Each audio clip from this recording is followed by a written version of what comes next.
Good morning friends, ನಾನು ನಿಮ್ಮ ಪ್ರೀತಿಯ ದ್ಯು. ಫಟಾಫಟ ಬ್ರಷ್ ಮಾಡಿ ರಂಗೋಲಿ ಹಾಕ್ಲಕ್ಕಂತ ನಾ ಕೆಳಗೆ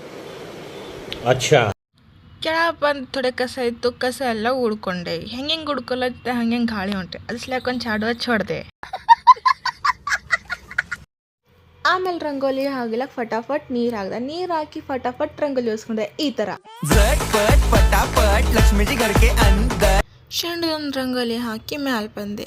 ಮ್ಯಾಲೆ ಬಂದು ಸ್ನಾನ ಮಾಡಿ ಇವತ್ತೆಲ್ಲ ಹಚ್ಕೊಂಡು ರೆಡಿಯಾಗಿ ಈ ಥರ ಪೋಸ್ ಕೊಡ್ಲತ್ತಿ.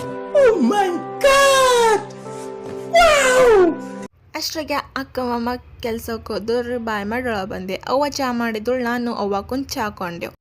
ಚಹಾ ಕೊಂಡು ಏನು ಮಾಡ್ಬೇಕಂತ ನಂಗಂತೂ ಅರ್ಥ ಆಗಿಲ್ಲ. ಇವತ್ತು ಫುಲ್ ಬೋರ್ ಹೊಳಿತಿತ್ತು. ಯಾಕಂದ್ರೆ ನನ್ನ ಬೇಬೀಸ್ ಊರಿಗೆ ಹೋಗಿದ್ದು. ನಾನು ನೋಡಿದೆ ಕಿಚನ್ ಎಲ್ಲ ಗಲೀಜಾಗಿತ್ತು. ಹಿಂಗಿದ್ದೀನಿ ಕಿಚನ್. ಇವತ್ತು ನಾ ಹಿಂಗೆ ಮಾಡಿದೆ. ನಿಮಗೂ ಮನ್ಸು ಹೊಂಟಿಲ್ಲ ಅಂದ್ರೆ ಕೆಲಸ ಮಾಡಿರಿ. ಕೆಲಸ ಮಾಡಿದ್ರೆ ಬೋರಿಗೆ ಹೋಯ್ತು. ಕೆಲಸ ಮಾಡಿದ್ದು ನಂಗಂತೂ ಸಾಕಾಯ್ತು. ನಾನು ಅವ್ವ ಊಟ ಮಾಡಿದೆವು. ಊಟ ಎಲ್ಲ ಆಯ್ತಿಕ್ಕಿ ನಾನು ನೋಡಿದೆ ಮಾಮನ 4-5 ಶರ್ಟ್ ಇದ್ದು ಐರನ್ ಮಾಡೋ. ಅವೆಲ್ಲ ಶರ್ಟ್ಸ್ ಐರನ್ ಮಾಡಿ ಮತ್ತು ನಾನು ಅವ್ವ ಗಿಡಗಳಿಗೆ ನೀರು ಹಾಕ್ಲಕ್ಕಂತ ಕೆಳಗೆ ಬಂದೆವು. ಎಲ್ಲ ಗಿಡಗಳಿಗೆ ನೀರು ಹಾಕಿ ನಾನು ಅವ್ವ ಮ್ಯಾಲೆ ಬಂದೆವು. ಅಷ್ಟರಾಗೆ ದೀದಿ ಪಾರ್ಸಲ್ ಬಂದಿದ್ದು, ಅದು ಅನ್ಪ್ಯಾಕ್ ಮಾಡಿ ಫಸ್ಟ್ ಡ್ರೆಸ್ ನಾನೇ ಟ್ರೈ ಮಾಡಿದೆ. ಈ ವಿಡಿಯೋ ನೋಡ್ತಕ್ಕೆ ದೀದಿ ಅಂತಾರೆ, ನಂಗೆ ಇವತ್ತು ಹೆಂಗೂ ಬಿಡೋದಿಲ್ಲ. ಮತ್ತು ನಾ ಫ್ರೆಶ್ ಅಪ್ ಆಗಿ ಈ ಬತ್ತಿ ಹಚ್ಕೊಂಡು ರೆಡಿ ಆದ. ಅವ್ವ ಅಡುಗೆ ಮಾತುಳು, ನಂಗೆ ಇದ್ರೊಳಗೆ ಕೈ ಆಡಂದೆ ಕಿತ್ತೊಡೆ ಹೊರಗೆ ಹೋದಳು.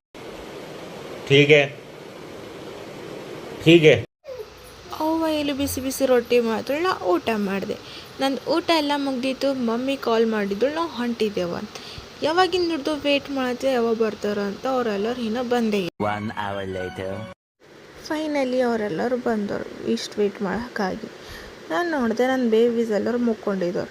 ಇವತ್ತಿನ ವ್ಲಾಗ್ ಇಲ್ಲಿಗೆ ಏನು ಮಾಡಿದೆ. Thank you for watching.